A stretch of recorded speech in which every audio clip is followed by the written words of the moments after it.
Oscar, no todo el tiempo tengo la posibilidad de conversar con una persona que tiene tanto conocimiento sobre ciencia y astronomía, así que te tengo que hacer esta pregunta que es, ¿cuál es la diferencia entre la astronomía y la astrología? Bueno, Qué horrores. también, ¿cuánto tiempo tenemos? Pero para ir a titulares, la astrología es un arte adivinatorio que surgió en la antigüedad. En la antigüedad se intentaba explicar todo.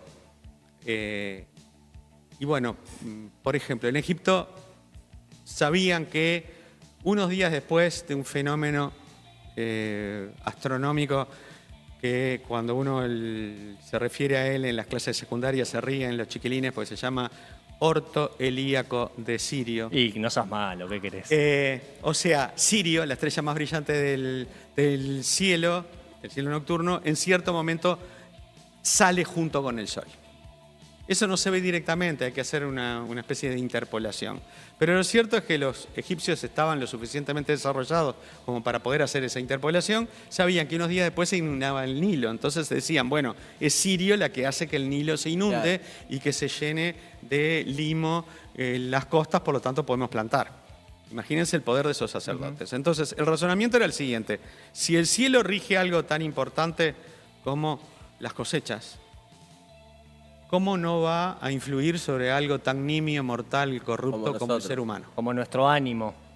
Lo que no sabían es que el cerebro humano produce más sinapsis, varios órdenes de magnitud más que las estrellas que hay en la galaxia. El cerebro de ustedes dos, el mío, el de los muchachos de producción que están tras de cámara, es bastante más complejo que la galaxia. Digamos, la intención de esa época era lógica. Claro. Intentar predecir qué le iba a pasar a las personas más importantes, los reyes, por ejemplo. Y de alguna manera, sin el conocimiento científico que tenemos hoy, intentar explicar el universo, el mundo. El tema es que eso, traspolado a hoy, no tiene ni pies ni cabeza. Claro.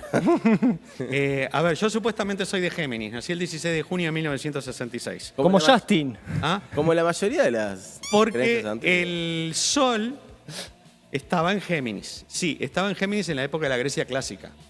Por un movimiento que tiene la Tierra, que se conoce como precesión de los equinoccios, que es como la puga de un trompo, que hace que el trompo describe un cono cada X cantidad de tiempo. Bueno, el eje de rotación de la Tierra hace lo mismo. Entonces, las estrellas van cambiando de posición respecto a los puntos fijos, digamos, en el cielo. O sea que, cuando yo nací, el Sol no estaba en Géminis, estaba en Tauro. El horóscopo está desactualizado. Es buen zócalo, póngalo. Los signos para atrás. Por otra parte, a ver, no existe modelo matemático que diga que porque yo nací en tal momento y el Sol entonces estuvo en tal constelación, entonces voy a tener mi vida más o menos dificultad para conseguir pareja, por decir, ¿no? Bueno, pero está el Sol y también está tener la Luna en tal cosa, ¿no? Bueno, si uno...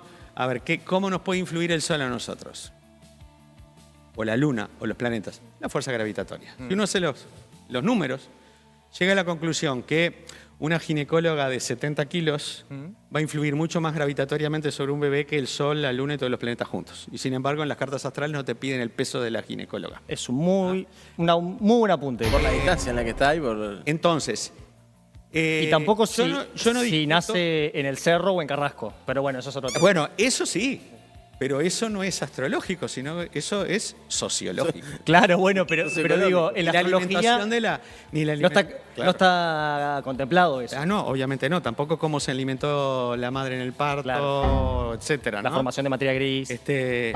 Entonces, yo a la astrología la catalogo de superstición. No critico a las personas que honestamente creen. Cada uno puede creer en lo que quiera. Sí planteo que las personas que se dedican a la astrología y que hacen de esto un negocio son grandes estafadores. Porque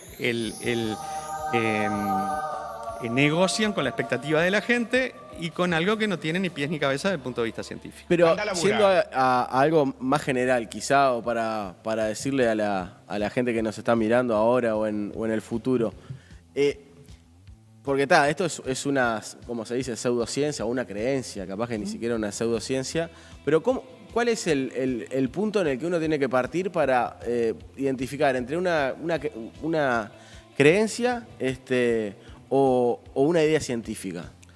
Bueno, hay una serie de pasos que uno tiene que dar.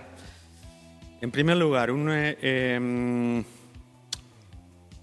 teoría científica que intente explicar un fenómeno tiene que explicar claramente el modelo a los demás. Ese modelo tiene que ser fácilmente replicado. Y tiene que diseñar esa teoría, experimentos, que en el caso de fracasar, agarramos la teoría, le hacemos un bollito y la tiramos a la papelera. En el caso de ser exitoso el experimento, la teoría se sigue manteniendo con las mismas alfileres con las que estaba hasta ese entonces. Han caído teorías importantes. Por ejemplo, la gravitación de Newton cayó con la relatividad. Es cierto, para la de todos los días, Newton nos sigue sirviendo. Y para aplicar las fórmulas relativistas de la gravedad, tenemos que ir a casos muy excepcionales. Volviendo a la astrología, yo recuerdo, no voy a decir el nombre porque está fallecido este señor, pero bueno, era un mediático astrólogo del medio. Boris Christoph. ¿Cuánto? Lo dijiste tú. Marcos, el primer programa lo nombró, no sabía quién era. Previo al Mundial de Alemania, él predijo públicamente en televisión que Uruguay iba a clasificar al Mundial de Alemania y que en las elecciones que se estaban por venir iba a ganar Larrañaga. Bueno, ganó Tabaré Vázquez y quedamos fuera del Mundial. Iba a pensar que Darío Rodríguez a la Yeta iba a narrar el penal también contra Australia. Entonces, digamos, ¿esto le pasa a una teoría científica? Y te matan. Lo lamento, hermano. Mi método en el que yo me basé para decir eso, está equivocado, tengo que cambiar. Claro. Básicamente es... Seguí intentando. Y bueno, de eso se trata la diferencia entre ciencia y pseudociencia. Cuando alguien quiere intentar explicar un fenómeno cualquiera sea y tiene todas las respuestas, duda. La ciencia no tiene todas las respuestas, tiene más dudas que respuestas. Y ahí se da también un poco en estas ya teorías de la conspiración que hay, que está lleno de internet, es eso de la falacia de confirmación, ¿no? Yo tengo todas las respuestas y todo lo que sucede me sirve para afirmarme en esa respuesta. Claro. ¿Qué pasa con los dogmatismos también? Pero Sí. en otro Que puede plano. ser catalogado como pseudociencia. Mario Bunge habla un poco al respecto. Pero bueno, esto de las teorías conspirativas, los conspiranoicos, yo me acuerdo siempre de lo que dijo en algún momento Humberto Eco sobre Internet, que decía que Internet le ha dado voz y voto a los locos del pueblo que antes los hacían callar en el boliche. Tal cual. Decían el café, ¿no? Porque bueno, el típico café italiano que Lo que pasa es que había uno por boliche y los otros decían, no, eso es cualquiera. Ahora pero todos se pueden conectan- juntarse se en un conectan foro. horizontalmente, Claro. ese es el problema. Ahora está Reddit. Espacio para Claro. juntarse Con todos los locos de todos los boliches y del mundo. retroalimentarse. Claro. Claro, ahí está. Y darse manija. Claro. Y así ganan presidentes extraños, como Milei, cual. que acaba de ponerlo en la cucaracha siempre que le gusta mucho al Chi.